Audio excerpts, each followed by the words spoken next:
केरला के वायनाड में भीषण लैंडस्लाइड, जबरदस्त जान और माल का नुकसान। असम और हिमाचल जैसे राज्य बाढ़ के प्रकोप में उस साल डूब रहे थे। लोग रिलीफ कैंप में दाने दाने तक को मोहताज हो रहे थे। लेकिन उसी वक्त देश की सबसे बड़ी इमरजेंसी रिलीफ फंड की तिजोरी में 8,450 करोड़ रुपए से ज्यादा की रकम बैठे बैठे एफडी का इंटरेस्ट कमा रही थी। अक्सर में बताया जाता है कि सरकार सब कुछ थोड़ी ना कर सकती है, सुपरमैन थोड़ी ना है सरकार, उसके हाथ भी बंधे होते हैं, कुबेर का खजाना नहीं है सरकार के पास। लेकिन इस हफ्ते 2 साल के लंबे इंतजार के बाद, बहुत सी मांगों के बाद पीएम केयर्स फंड का फाइनेंशियल स्टेटमेंट को सार्वजनिक किया गया। आंकड़े देखकर लोग दंग रह गए। Don't get into those maths. Piyush ji उठवा मत लेना, लेकिन यहां मैथ्स में गेट इनटू करना पड़ेगा, क्योंकि यह मैथ्स इतना शर्मनाक है, लोगों की पेट पर लात है, डेमोक्रेसी पर थूक है। 8,452 करोड़ का इमरजेंसी रिलीफ फंड। ईयर 2024-2025 में पूरे साल में कितना पैसा खर्च किया गया इस इमरजेंसी फंड से? 0.01%, मतलब 8,452 करोड़ में से सिर्फ 87 लाख, जी हां, करोड़ की बात नहीं कर रहा हूं, 87 लाख रुपीस का खर्चा हुआ। और बाकी का मोस्ट ऑफ द अमाउंट, ज्यादातर जो अमाउंट है वो फिक्स डिपॉजिट में पड़ा रहा, जहां फंड ने एक साल में 460 करोड़ रुपए से ज्यादा सिर्फ इंटरेस्ट कमाया। Don't get into those maths. अच्छा ठीक है पीयूष जी, मैथ्स में नहीं जाते हैं, मैथ्स से ज्यादा गहरी है यह बात। इमरजेंसी फंड में रिजर्व होना अपने आप में कोई गुनाह नहीं है, कोई गलत बात नहीं है। ठीक है, आप फ्यूचर के लिए पैसा बचा रहे हो। सरकार का कहना है कि पीएम केयर्स का अभी असली मकसद है कि फ्यूचर क्राइसिस और इमरजेंसीज के लिए रिजर्व को डेवलप करना है।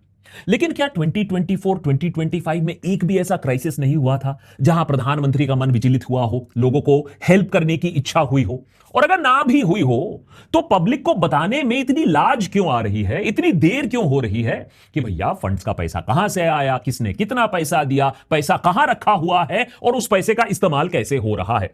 अरे डिग्री थोड़ी ना कोई मांग रहा है आपसे, सिर्फ ऑडिटेड अकाउंट्स की मांग की जा रही है। इसमें क्या दिक्कत है आपको? सरकार चाहे तो देखिए हमारे लैपटॉप, हमारे बैंक अकाउंट, हमारे पजामे तक भी पहुंच सकती है, लेकिन हम एक सरकारी इमरजेंसी फंड का हिसाब तक नहीं मांग सकते। ये कैसी मदर ऑफ डेमोक्रेसी है भाई? या तो मोदी जी की ये अब पीएम केयर्स फंड निजी संपत्ति बन गई है, क्योंकि अगर ये पब्लिक फंड है तो प्रधानमंत्री should care, he should care about transparency, he should care about accountability, he should care about the people of India. और हो सकता है कि प्रधानमंत्री केयर ही नहीं करते हैं, he doesn't care about accountability और ट्रांसपेरेंसी। यह कहानी इसीलिए मैं कह रहा हूं, पैसों से ज्यादा बड़ा है। पीएम केयर्स का विवाद फाइनेंशियल स्टेटमेंट के नजरिए से, लेंस से आप नहीं देख सकते हो। यह बात मैं आज आपको बार बार समझाने की कोशिश करूंगा, क्योंकि यह एक ऐसे फंड की कहानी है जो कोविड के बीच में इमरजेंसी के नाम पर शुरू की गई थी, जिसमें गवर्नमेंट एम्प्लॉइज ने अपने खून पसीने की कमाई के पैसे कंट्रीब्यूट किए थे, पीएसयू से पैसे कंट्रीब्यूट करवाए गए थे, सीएसआर का पैसा आया था, फॉरेन डोनेशंस आया था बिना किसी रोक टोक के। जी हां, वही खतरनाक फॉरेन फंडिंग जिससे बीजेपी कहती है देश को डिस्टेबलाइज किया जा रहा है, बिना रोक टोक कर वो पैसा फॉरेन से आया था। चलिए मान लेते हैं आप अंधाधुंध पैसा बटोर रहे हो इमरजेंसी के नाम पर, लेकिन जब सिटीजंस ने इतने सालों से पूछा कि पैसा एग्जैक्टली किसने दिया, आपने कहां खर्च किया, कितना बाकी है, तो सालों से आपने चुप्पी क्यों रखी है? अरे इतना कंफ्यूजन क्यों रखा है? बताता हूं कैसे कंफ्यूजन। एक तरफ सरकार कहती है पीएम केयर्स एक पब्लिक चैरिटेबल ट्रस्ट है, लेकिन आरटीआई दाखिल करो, डिटेल्स मांगो तो सरकार कहने लगती है आरटीआई एक्ट के सेक्शन 2H के अंडर ये पब्लिक अथॉरिटी भी नहीं है। ऊपर से कैग इसका ऑडिट नहीं कर सकता है। पार्लियामेंट में पीएम केयर्स को लेकर सवाल पूछना बिल्कुल ही मुश्किल हो चुका है। गजब की फकीरी चल रही है। यह तो वही बात हो गई कि खाऊंगा और बताऊंगा भी नहीं। इस सज्जन को क्या तकलीफ है भाई? मोदी जी, छोटी मुंह बड़ी बात। लेकिन आपको नहीं लगता है कि अगर इमरजेंसी फंड आपने बनाया तो उसका अगर आपने रियल टाइम डैशबोर्ड बनाया होता, पूरी दुनिया को आप दिखा पाते कि कितना पैसा आ रहा है, कितना पैसा आप दे रहे हो, कितने लोगों का आप भला कर रहे हो, कल्याण कर रहे हो। अरे मोदी जी, ऑप्टिक्स तो सोचो, कितने लोगों का मुंह बंद हो जाता जो कहते रहते हैं आप सिर्फ A1 और A2 के बारे में ही सोचते, उनकी फिक्र है आपको। और वैसे में भी फंड क्रिएट हुआ है पब्लिक पर्पस के लिए, पैसा कलेक्ट हुआ है पब्लिक से, काफी सारा पैसा। तो फिर जैसे ही ट्रांसपेरेंसी की बात आती है, अकाउंटेबिलिटी की बात आती है, तो पीएम केयर्स फंड अपने आप रूल्स अलग कैसे हो जाते हैं? गवर्नमेंट फंड से अलग रूल्स और नियम कानून हो जाते हैं। ऐसा मानो रूल्स नॉन बायोलॉजिकल बन जाते हैं। झूठ बोल रहे हैं आप, मेहरबानी कीजिए। ये भाषा ठीक नहीं है आपकी। नहीं नहीं कहने का मतलब ये है मोदी जी, मैं ये नहीं कह रहा हूं कि पीएम केयर्स का सारा पैसा आपने खर्च नहीं किया, आपके पास है 8,000 करोड़ रुपए आपने खर्च किए, ये बात मैं मानता हूं। 2020-2021 में करीबन 4,000 करोड़, 21-22 में करीबन 4,000 करोड़, टोटल मिलाकर 8,000 करोड़ रुपए आपने खर्च किए हैं कोविड 19 के समय, रिलीफ, वेंटिलेटर्स, वैक्सीन। लेकिन उसके बाद इतना सन्नाटा क्यों? आप तो ट्रांसपेरेंसी के चैंपियन हो मोदी जी, तो इतना संकोच कैसे? पीएम केयर्स फंड पर विवाद पैसों को लेकर नहीं है, वो एक छोटा सा हिस्सा है इस स्टोरी का। इसीलिए देशभक्त के आज के एपिसोड में जानने की कोशिश करेंगे कि इस फंड ने आरटीआई और कैग को कैसे झांसा दिया, कैसे कंपनीज एक्ट में रातों रात अमेंडमेंट करके कॉर्पोरेट्स को वीआईपी रूट दिया गया। सीएसआर का कोटा पूरा करना है, पीएम केयर्स फंड में उसकी तिजोरी में पैसा डाल दो। क्यों पीएम केयर्स फंड में विवादित फॉरेन डोनेशंस और चाइनीज लिंक्ड कंपनीज की बात बार बार सामने आती है, और जो पैसा कोविड के समय लगाया भी गया था, क्या वो सही था? क्या उसका उपयोग सही हुआ था? Does the PM really care? आइए जानते हैं। पीएम केयर्स यानी prime minister citizen assistance and relief in emergency situation fund March 2020 में कोविड पैंडेमिक के समय इसे बनाया गया था। इसे इसलिए बनाया गया था ताकि इमरजेंसी सिचुएशंस और डिस्ट्रेस के वक्त लोगों को राहत दी जा सके। प्राइम मिनिस्टर इसके एक्स ऑफिशियो चेयरमैन हैं और यूनियन कैबिनेट ऑफ मिनिस्टर्स इसके ट्रस्टीज हैं। फंड वॉलंटरी कंट्रीब्यूशन के आधार पर चलता है और कहने को सरकार की तरफ से इसको कोई बजटरी सपोर्ट या बजटरी एलोकेशन नहीं मिलती है from the government of India. अब हमारे देश में ऑलरेडी इमरजेंसी से निपटने के लिए पीएमएनआरएफ या prime ministers national relief fund और एनडीआरएफ यानी नेशनल डिजास्टर रिस्पांस फंड पहले से ही मौजूद थे। लेकिन चलो भैया, नया भारत है तो नया फंड बना लेते हैं। लेकिन FY 2022-2023 के बाद पीएम केयर्स के फाइनेंशियल डिस्क्लोजर्स पब्लिक डोमेन में आने बंद हो जाते हैं। अब जाकर 18 अगस्त 2026 को FY 2023 और FY 2024-2025 के फाइनेंशियल स्टेटमेंट्स हमारे सामने आए हैं। यानी पब्लिक डिस्क्लोजर में एक अच्छा खासा गैप हमें देखने को मिल रहा है। आप करके देख लो, इनकम टैक्स डिपार्टमेंट के साथ ये खेल खेल के देख लो, इतनी डिले करा दो तो ऐसी भारी पेनल्टी लगेगी या रेड ही पड़ जाएगी। 31 मार्च 2025 को पीएम केयर्स का क्लोजिंग बैलेंस था 8,452 करोड़। फाइनेंशियल ईयर 2024-2025 में फंड ने टोटल 1,279 करोड़ की रिसीट्स दिखाई ऑन रिकॉर्ड, लेकिन खर्च सिर्फ हुआ 87.85 लाख या 0.01% ऑफ द फंड। मार्च 2020 से मार्च 2025 के बीच फंड ने अपने टोटल इनकम का 49% इमरजेंसी के कामों में लगाया था। सरकार का कहना है कि फंड अब भविष्य के लिए नेशनल इमरजेंसीज के लिए एक कुशन मेंटेन कर रहा है। चलो, यह बात भी मान लेते, यह बात भी ठीक है।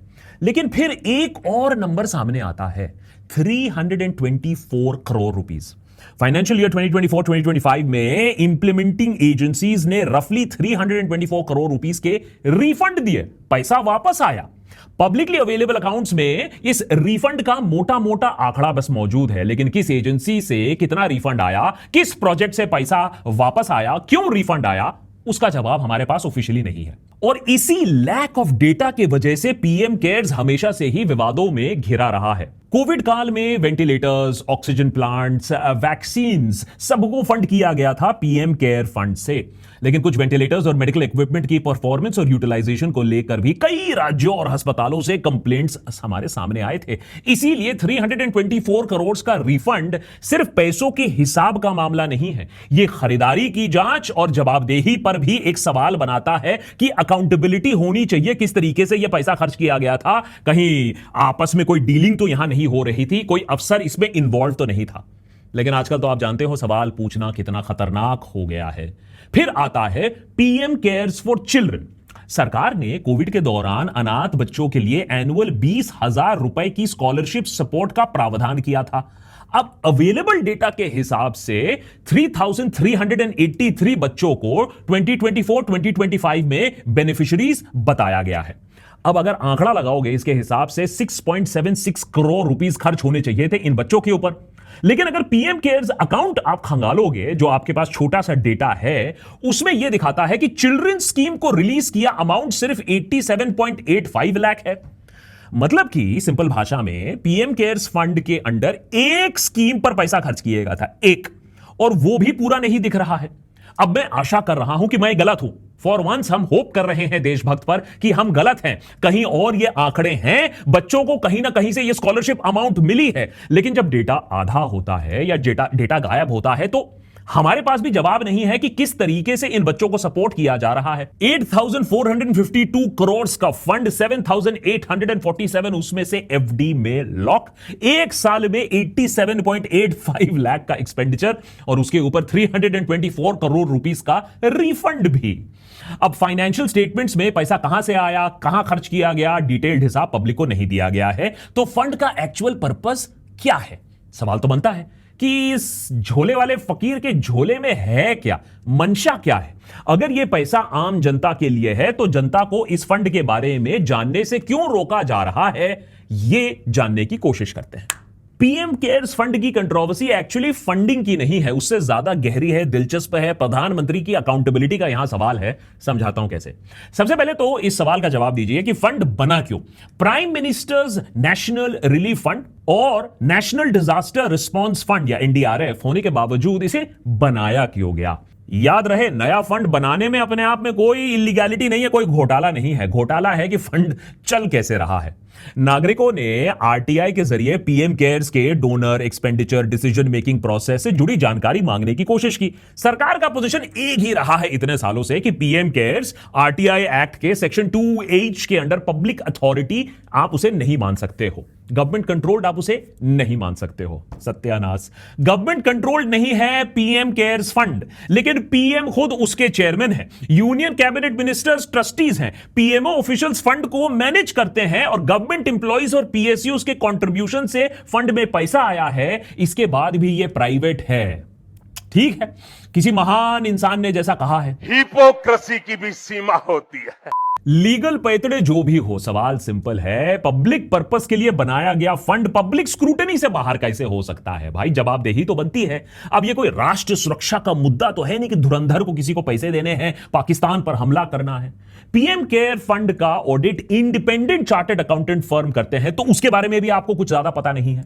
इसीलिए 2020 में सुप्रीम कोर्ट के सामने पीएम केयर्स फंड को एनडीआरएफ फंड में ट्रांसफर करने और ऑडिट कैग द्वारा कराने के लिए एक पिटीशन दाखिल होती है।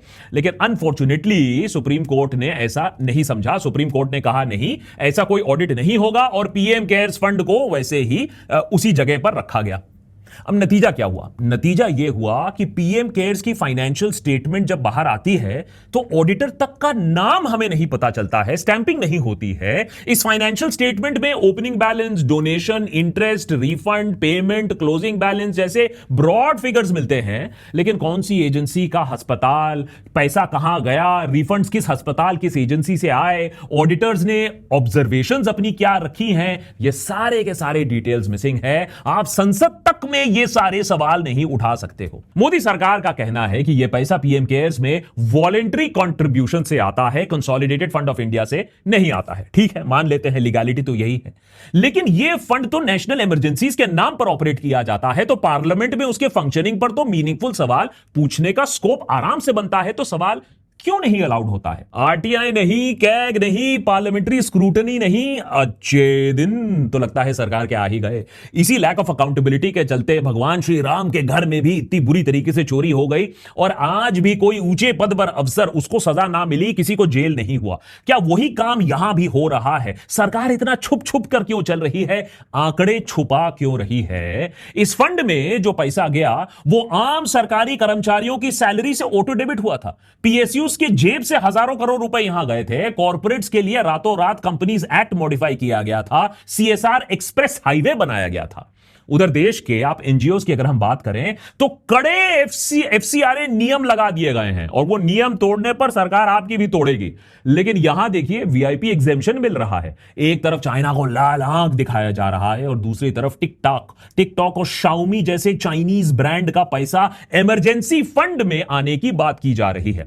शायद इसीलिए लद्दाख से लेकर अरुणाचल प्रदेश के बॉर्डर तक जब बात आती है चाइना की तो लाल आंख फेल हो जाता है। एक फकीरी तो कहीं ना कहीं है हमारे सुप्रीम लीडर में। पीएम केयर फंड्स के बारे में इतने अनआंसर्ड क्वेश्चंस हैं जिनका आंसर फंड प्राइवेट ट्रस्ट है कहकर सरकार आगे बढ़ने की कोशिश करती है।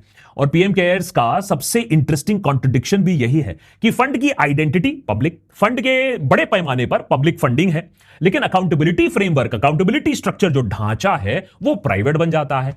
भाई सवाल यह है कि क्या हमारा देश नियम कानून से चलेगा ये या किसी की मर्जी से चलेगा? माने किसी खानदान का या किसी इंसान की क्या ये जागीर बन चुकी है हमारी देश?